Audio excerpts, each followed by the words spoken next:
Bonjour à tous. Bonjour à Bien- tous. Bienvenue à notre troisième webinaire de l'année 2025. Je suis Élodie Perrault, je suis associée Anthrope en charge du pilier sur la cohésion des équipes et la culture comme levier de coopération. Je suis avec Jean-Marc Cazeneuve que je vais laisser se présenter. Bonjour, Jean-Marc Cazeneuve, associé Anthrope. Je suis en charge du pilier organisation et excellence opérationnelle. Et ravi d'être avec vous ce matin pour parler des indicateurs de la transformation. Sujet essentiel, on le verra.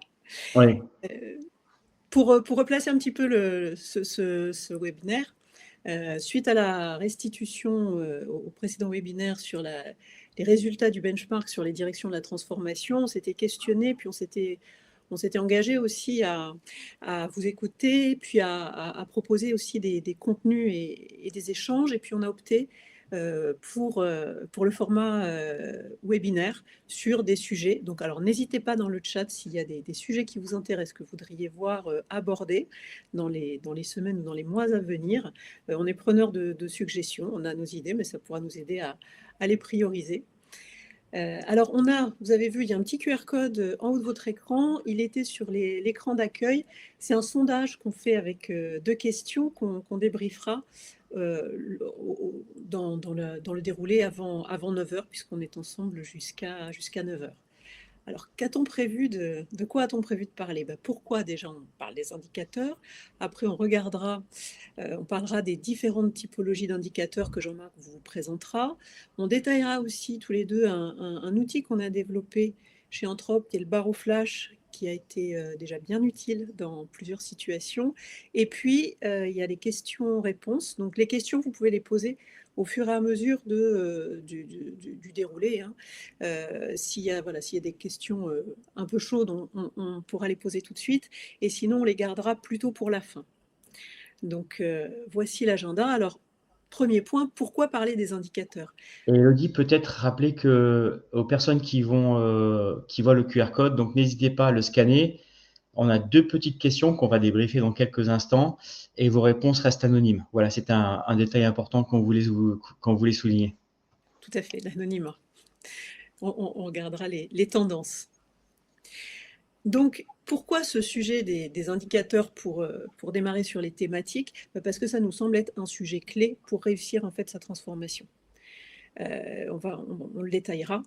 Et puis aussi, le terme indicateur, c'est un mot, ça peut être un gros mot, un grand mot en tout cas, qui peut être un petit peu impressionnant au démarrage. Et l'idée, c'est aussi de se décomplexer, de démystifier un petit peu ces indicateurs et d'en faire plutôt un exercice plaisant et utile. Voilà, donc Jean-Marc, peut-être tu peux commencer par partager les constats qu'on a pu faire, différents cas de figure qu'on a pu rencontrer sur le terrain. Ouais, complètement. Merci Elodie. On voulait commencer ce webinaire avec vous en partageant 5 constats qu'on fait régulièrement dans des accompagnements opérationnels sur le terrain. Donc vraiment des constats qui viennent d'observations, de difficultés qu'on a rencontrées et d'interactions avec nos clients. Le premier de ces constats, ce qu'on voit, nous, c'est que de nombreuses transformations n'ont pas finalement d'indicateurs dédiés. On va le voir par la suite. Et comment ça se traduit pour nous? Moi, je pense à une mission d'un accompagnement d'un acteur industriel il y a quelques mois, qui avait lancé une grosse transfo, qui avait deux objectifs en fait, qui étaient de réduire le time to market et augmenter sa capacité d'innovation. Et lorsqu'on a démarré dans la mission, la transfo était initiée, on observait beaucoup de frictions au niveau des métiers et au niveau du codir. Et puis on s'est rapidement rendu compte qu'en fait, ces frictions étaient dues au fait qu'il n'y avait pas forcément d'indicateurs dédiés et que chacune de ces directions métiers tirait un peu chacune dans son sens et avait chacune un objectif, s'était projeté sur un objectif mais qui n'était pas forcément le même. Et donc, ne pas avoir d'indicateur, ça peut se traduire par des équipes qui naviguent un peu en aveugle et ça va générer des conflits de perception ou des frictions sur la cible à atteindre concrètement. Donc, en fait, ce qui manquait à ces équipes, c'était une boussole commune, en fait, et une carte commune. Le second constat qu'on voulait partager avec vous, c'est que ce que l'on voit également, c'est que de nombreuses organisations passent beaucoup de temps et des ressources à réfléchir sur la préparation, les moyens à mobiliser du projet, de la solution technique. Par exemple, on va designer et déployer une nouvelle organisation, ou alors on va déployer un nouveau logiciel métier. On va passer sur SAP 4 dans le cloud. Voilà, beaucoup de choses qui se focalisent sur les moyens et la technicité du projet, et finalement peu d'indicateurs sur le déploiement et les résultats à terme et sur la durée. Et pour nous, ce qu'on voit aussi sur le terrain, c'est qu'on voit souvent un découplage, une séparation entre les équipes projet qui vont gérer la partie technique du projet, et puis les équipes change, s'il y en a dans l'organisation. Et on voit clairement qu'aujourd'hui, il y a encore beaucoup d'organisations où ces deux métiers, le change et le projet, doivent encore plus travailler ensemble pour justement définir des indicateurs qui permettent d'avoir une vision sur toute la transformation depuis sa genèse jusqu'à son arrivée. Le troisième constat qu'on voulait partager avec vous, et je pense que vous l'avez tous peut-être expérimenté dans vos organisations, c'est que lorsqu'on a des indicateurs de transfo, certains peuvent parfois être trop macro. Et s'ils sont trop macro, en fait, ils vont pas être opérationnels. De manière très concrète, lorsqu'on pilote une transformation complexe sur plusieurs mois, sur plusieurs trimestres, plusieurs semestres, il est important d'avoir une vision précise de là où se trouvent les problèmes. Et la difficulté, c'est que je pense à nos clients qui ont parfois des enquêtes d'engagement, de compréhension, elles se font parfois à un niveau trop macro et donc ne leur donnent pas la possibilité de savoir où est-ce qu'il faut agir d'un point de vue chirurgical. Est-ce qu'il faut agir sur telle équipe, tel secteur, tel site? Voilà. Donc, la bonne granularité des indicateurs, c'est important. Quatrième constat, je vais vous dire, trop d'indicateurs tuent les indicateurs. On a pu voir parfois des tableaux de bord de transformation très compliqués et notre cerveau n'est pas forcément prêt à gérer des informations contradictoires. Donc notre conseil, on y reviendra, c'est peu d'indicateurs pour rester vraiment très opérationnel. Et puis, ce que l'on voit également, cinquième constat, c'est qu'il recoupe un peu le second constat. C'est-à-dire que dans les transformations que nous accompagnons ou sur lesquels on est sollicité, on voit beaucoup d'indicateurs projets, le fameux triangle QCD, et finalement peu d'indicateurs people. Et d'ailleurs, nos clients nous disent souvent on a du mal à mettre des mesures sur l'engagement, sur la compréhension, sur le passage à l'action. Et c'est la raison pour laquelle on vous présenter notamment le barreau flash dans quelques instants qui est dédié à ça. Voilà, pour les 5 constats. Et Elodie, il y a un petit bonus. Oui, parce que là, c'est 5 constats qui montrent comment planter une transformation, en fait. Ouais, Voilà. en tout cas, ne pas la faciliter, c'est sûr. En tout cas, ça la complique, on l'a vu dans les différents exemples que nous a donné Jean-Marc. Mais alors, c'est un peu la question, mais alors comment faire? Le 6e constat, on va dire le plus 1, on a aussi cette expérience de réflexion amont sur les indicateurs avec la bonne granularité, mais c'est surtout que c'est aussi réalisé de façon concertée. Il l'a dit Jean-Marc tout à l'heure, entre l'équipe projet et l'équipe change, s'il n'y a pas de dialogue, forcément, il y a des dissonances et sur l'atterrissage, ça va poser problème. Donc, nous, ce qu'on préconise et ce qu'on a vu qui marchait et qu'on a encouragé et mis en œuvre, c'est de réfléchir en amont aux indicateurs de la transformation. Et en même temps, c'est aussi quelque chose qui permet de faire maturer un projet. Parce que c'est un moment qui fait converger les équipes, parce que quand on dit qu'est-ce qu'on va mesurer, là on se rend compte que tout le monde ne veut pas mesurer la même chose et que potentiellement, ce qui est systématiquement le cas, il y a aussi des intérêts contradictoires. Donc de poser ces choses en amont et de dire qu'est-ce qu'on va mesurer, qu'est-ce qu'on va regarder, ça permet d'avancer encore plus dans la réalisation du projet et de l'inscrire dans un principe de réalité, je dirais aussi. Et puis, une fois qu'on a défini ces indicateurs, ça renforce la cohérence dans l'action. Ça, c'était le premier exemple que donnait Jean-Marc. Si les indicateurs, effectivement, ont été posés indépendamment les uns des autres, oui, ils vont venir en conflit. Et puis, chacun va se raccrocher à son indicateur et ça va poser problème. Alors que là, si vous avez des indicateurs définis de façon concertée, et réfléchi, ça donne de la cohérence dans l'action et ça permet d'ajuster ce que vous mettez en place au regard de ce suivi d'indicateurs. Et puis, oui, on va peut-être, je ne sais pas si tu veux Alors, rajouter quelque chose, oui, j'allais dire une chose, Elodie, d'abord.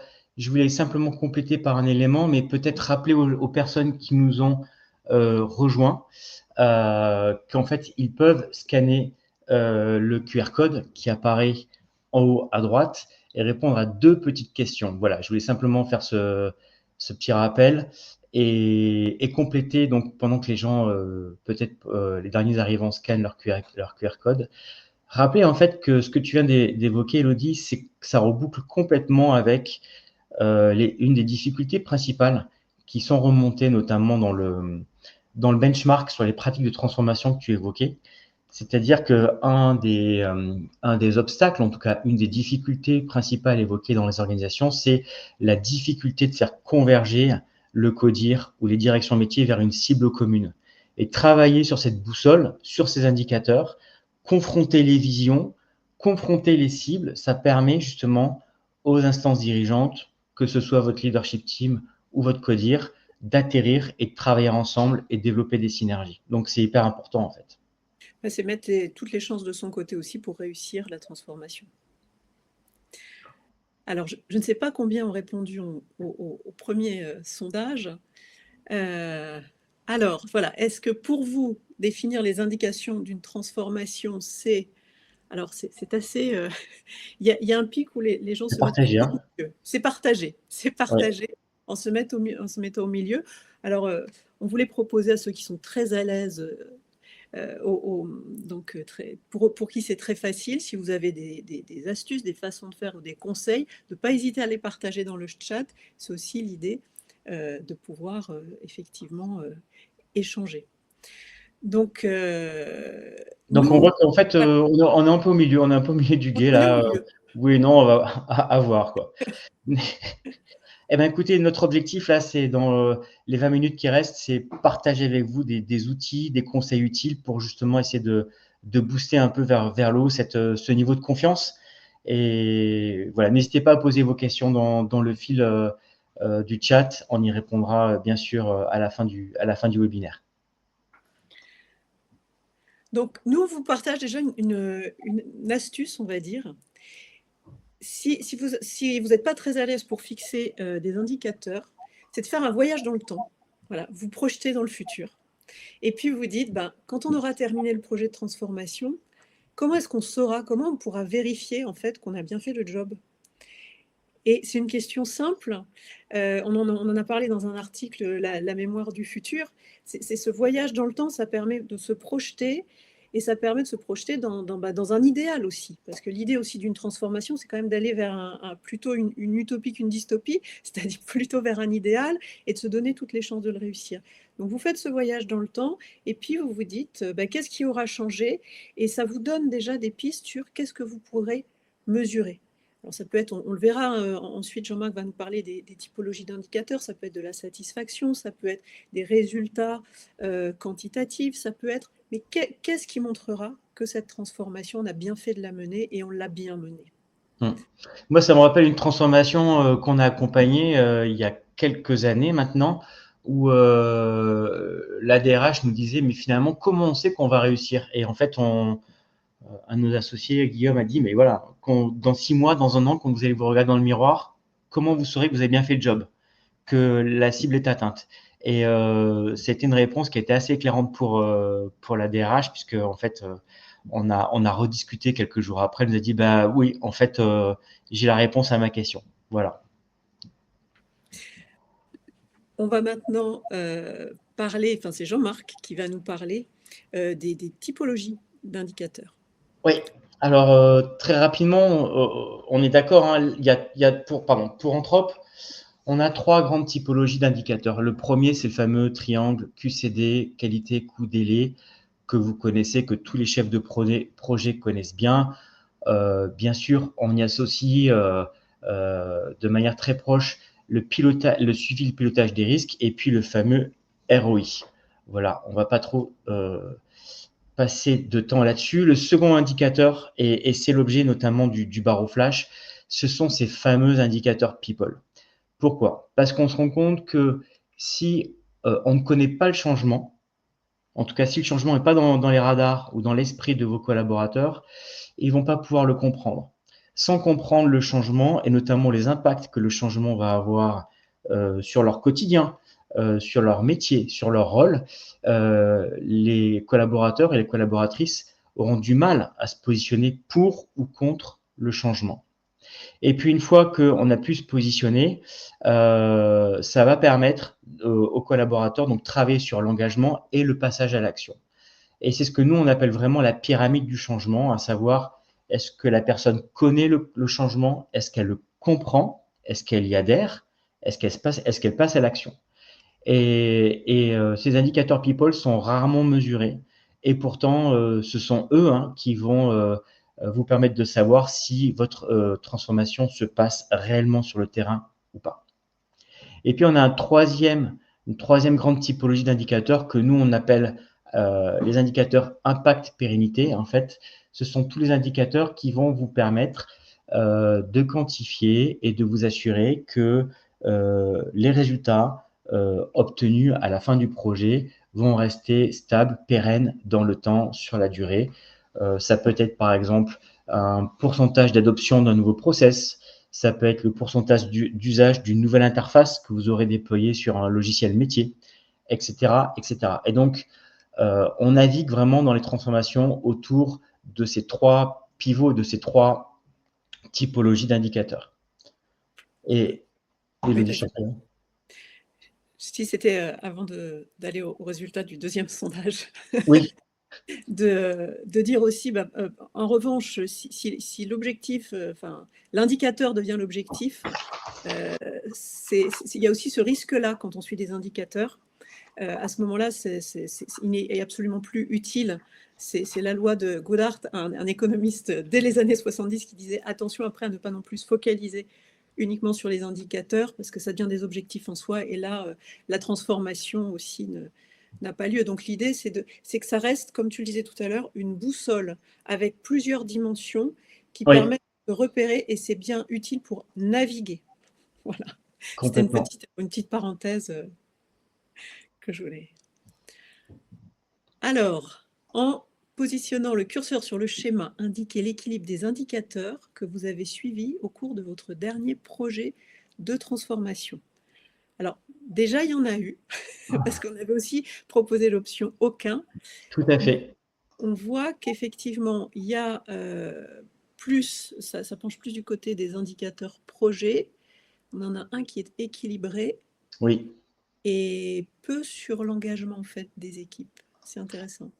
Ce qu'on voit, ça fait partie des constats qu'on partage avec vous il y a quelques instants, c'est qu'effectivement, on sent bien que la culture projet, le ROI, la qualité, les risques, en fait, sont vraiment généralement prédominants dans la gestion des projets de changement et que c'est plus compliqué, en fait, de développer des indicateurs d'engagement ou d'impact pérennité. Voilà. Donc, vos réponses confirment un peu les constats qu'on a menés pour l'instant. Ça fait une belle transition vers le barreau flash en disant une dimension à mener, puisque c'est quand même les humains qui mettent en place le changement, c'est le barreau flash. C'est une sorte de thermomètre ou de baromètre de la transformation sur la dimension humaine. C'est un questionnaire qui peut être passé très rapidement, assez simplement, avec à la fois des questions fermées, mais aussi quelques questions ouvertes pour que les gens puissent proposer des actions, puisque l'idée, c'est de mener des actions et d'ajuster les actions dans le change pour l'accompagnement des équipes. On a une double segmentation dans les résultats, c'est-à-dire qu'on peut savoir si ce sont des managers ou des équipes, sachant qu'il y a une perte d'information. Jean-Marc l'a souligné dans un article aussi, avec l'effet bus-accordéon, avec les personnes qui conduisent le bus, qui voient la route, qui voient les obstacles, etc. C'est très clair pour eux. Mais ceux qui sont au fond de bus et qui se prennent effectivement les secousses, ils ne comprennent pas forcément. Donc, on sonde ça sur différents niveaux, sur cette pyramide du changement déjà évoquée. Est-ce que les gens connaissent le projet, ne pas avancer dans l'évidence qu'ils le connaissent, avec une série de questions qu'on pose? Est-ce qu'ils le comprennent? avec une autre série de questions qu'on a définies. Est-ce qu'ils adhèrent à ce projet aussi, ce qui est une condition finalement sur les préalables pour passer à l'action, à mettre en œuvre cette fameuse transformation, ce fameux changement qui est en cours. Et puis dans la segmentation, on a aussi une segmentation par équipe, ce qui permet, là aussi, l'idée c'est vraiment d'en faire un outil managérial et de pouvoir adapter les actions managériales derrière pour soit questionner les équipes, soit identifier qu'il y a une difficulté de connaissance ou de compréhension du changement. Et s'il y a une difficulté d'adhésion, de savoir questionner aussi pour pouvoir soit ajuster, soit réexpliquer. Donc voilà, en quelques mots, comme c'est un baromètre, on le passe à intervalles réguliers pour mesurer aussi l'évolution, l'impact finalement des actions menées, et puis les évolutions, ça peut être à différents moments clés de la transformation. Et là, ce qu'on voit, Elodie, c'est une prise en mission, hein. Il y a quelques mois sur en fait, un barreau-flash qu'on a fait sur mobile et ouais, et qui permettait aux gens je crois qu'il y avait 7 ou 8 questions et qui nous a permis de collecter pas mal de données. Peut-être qu'on peut faire un petit focus en fait, hein, sur ce fameux barreau-flash. Elodie, en fait, tu as indiqué c'est la thermographie de l'organisation. Ben oui, en fait, thermographie, pourquoi? Parce que on aime bien présenter le barreau-flash après un peu sous cette forme où vous allez retrouver en colonne, et je vais faire un petit zoom sur la page quelques instants, vous allez retrouver finalement en colonne les différentes fonctions, les équipes de votre organisation, et en ligne une série de questions limitées. On avait dans ce cas précis identifié 8 questions clés. Et donc, on parle de thermographie parce que vous voyez très rapidement, en fait, en fonction du sujet de la question et en fonction de l'équipe, quelles sont les équipes qui sont au vert et pour lesquelles, en fait, on comprend, on adhère, on passe à l'action. Et puis, par opposition, quelles sont les équipes pour lesquelles le projet est moins clair, les conséquences ou les impacts du projet sont méconnus, voire des freins ou des résistances apparaissent. Et donc, ce qui est important, c'est que on parlait en début de webinaire du fait d'avoir des indicateurs trop macroscopiques. Ici, grâce au barreau flash, on va pouvoir vous donner une vision à 360 des équipes et pouvoir vous dire que en termes d'action de communication, de coaching, d'intervention dans les équipes, c'est pas la peine de couvrir l'ensemble de votre organisation, mais il vous suffit d'agir ponctuellement, de manière, j'allais dire, quasiment chirurgicale, dans certains secteurs des équipes. Voilà. Et donc, c'est un super outil pour les managers. Pourquoi? Parce que quand on fait ce barreau flash, on restitue l'ensemble des questions aux managers de chaque équipe. Ce qui permet aux managers d'utiliser le barreau flash comme un outil de dialogue. Le barreau flash indique qu'il y a un problème de compréhension, il y a un problème d'adhésion, il y a un problème de passage à l'action. Et donc, le manager va pouvoir animer ses rituels, ses collectifs d'équipe, ses réunions, en utilisant ces données pour justement essayer de lever les obstacles et diminuer les freins. Et en même temps, c'est assez satisfaisant de voir quand les actions sont menées, de voir les cases changer de couleur à la prochaine, au prochain barreau flash qui est passé. Complètement, là, ce que vous voyez sur l'exemple qu'on vous présente, on a 2 mesures qui ont été faites en décembre et en février, et on voit effectivement sur la plupart des équipes une progression assez nette. Pourquoi? Parce qu'en fait, les résultats du mois de décembre ont permis d'identifier dans certains endroits des blocages, et donc on a pu mettre en place de manière très agile des actions avec les équipes et les managers pour pouvoir répondre à chacun de ces défis. En tout cas, donc ça, il y a toute une série de questions qu'on pose à chaque étape de la pyramide du changement. Et je dirais que ça fait la transition aussi vers l'astuce suivante qu'on partage. C'est que, alors on a une question de Dominique Causse. Oui. Combien de temps faut-il pour monter un barreau flash? Pour monter un barreau flash, je vais vous dire en fonction de la progression de votre transformation, mais c'est une histoire de quelques semaines. En fait, ça va vraiment dépendre du contexte de votre organisation. Mais dans le cas qu'on vous présente, le barreau-flash a été monté en l'espace de 2 à 3 semaines. Entre le moment où Oui. on propose des questions à l'équipe projet, on les valide, on met en place l'enquête et on collecte. Oui, il faut compter 3 à 4 semaines, parce que les équipes ont besoin quand même d'une semaine pour répondre. Oui. Donc ça se fait assez vite, hein. Oui, dans les 4 semaines précisées, c'est à la fois la conception, toute la communication qui va avec, l'initiation aussi des managers, la communication pour expliquer la démarche également. Et puis le premier, c'est ça. Il Exactement. faut préciser. Oui, le premier, parce qu'en fait, après les questions, on reprend les mêmes questions, sauf s'il y a un gros changement dans votre transfo. Mais donc, du coup, après, on est dans des répétitions des mêmes questions, des mêmes typologies de questions, pour pouvoir justement avoir ce comparatif entre chaque séance. Sachant qu'il y a des questions de base et puis qui sont effectivement adaptées aussi au contexte. C'est aussi, il y a des questions qu'on peut retrouver d'une mission à l'autre, mais bien sûr qu'il y aura des questions beaucoup plus précises en fonction aussi de ce que l'on veut sonder. On passe peut-être le temps file, donc à la diapo suivante. C'était deuxième astuce, c'est que c'est bien d'avoir des chiffres. C'est super parce que ça donne des grandes tendances, ça permet effectivement de cibler certaines actions, mais que les indicateurs, ça peut aussi être des informations beaucoup plus informelles, des indicateurs qualitatifs, on appelle ça, qui peut être même à la machine à café, c'est-à-dire que quand il y a une transformation, il y a les jolis tableaux de bord, mais c'est aussi que de sortir toutes ces antennes pour capter des informations en amont, je dirais même des signaux faibles en amont des Oui. résultats qui ressortiront dans un barreau flash ou dans les autres indicateurs, hein, même sur les qualités, coûts, délais. Si on sent déjà un malaise, si on sent déjà des difficultés, ça permet effectivement d'ajuster beaucoup plus vite ou d'aller explorer plus avant, savoir si c'est une rumeur, d'où elle vient, comment. Donc il y a ces signaux informels qui peuvent aussi être un peu plus formels, hein, avec des réseaux d'ambassadeurs. Il peut y avoir aussi, si le dialogue social est bon, les instances représentatives du personnel qui peuvent avoir une excellente connaissance du terrain. Et ça, c'est important aussi de les entendre et de dialoguer pour capter effectivement tout ce qui peut remonter du terrain. Alors, je vois qu'il y a Julien Dimaz. Bonjour, qui conçoit le barreau flash côté client, DG, manager intermédiaire, collaborateur, groupe pilote? Alors, le barreau flash, en général, côté client, on va le construire, alors pas forcément avec la direction générale, mais plutôt avec le management intermédiaire et les directions métiers, en fonction des objectifs, du contexte et de la nature du changement que vous voulez mettre en place et de la maturité des équipes.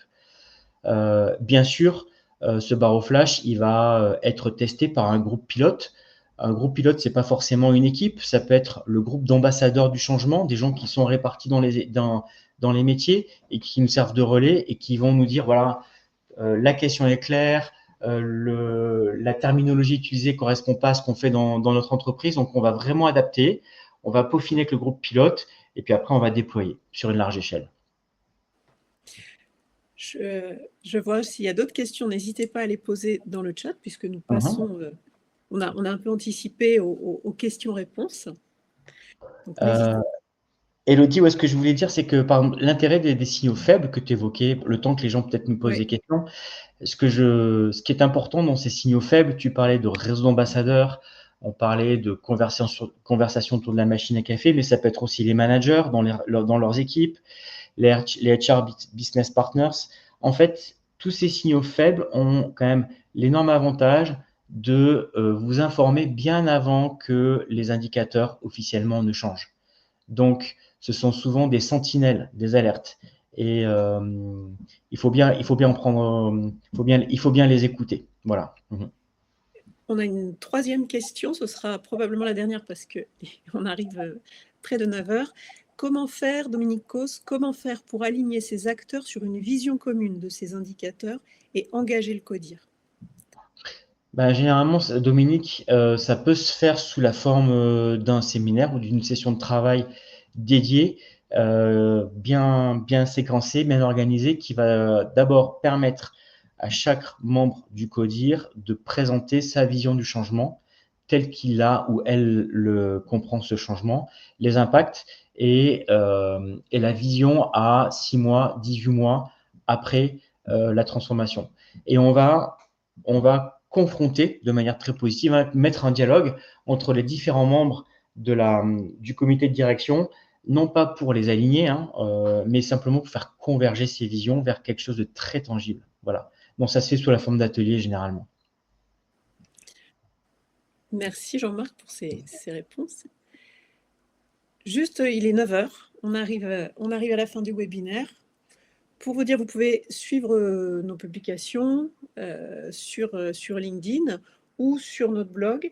Et dans le fil, dans le chat, là, le fil LinkedIn, n'hésitez pas si vous avez donc des suggestions, des envies sur certains sujets pour de futurs webinaires à les partager et à nous dire de quoi vous auriez envie de discuter et d'explorer ensemble.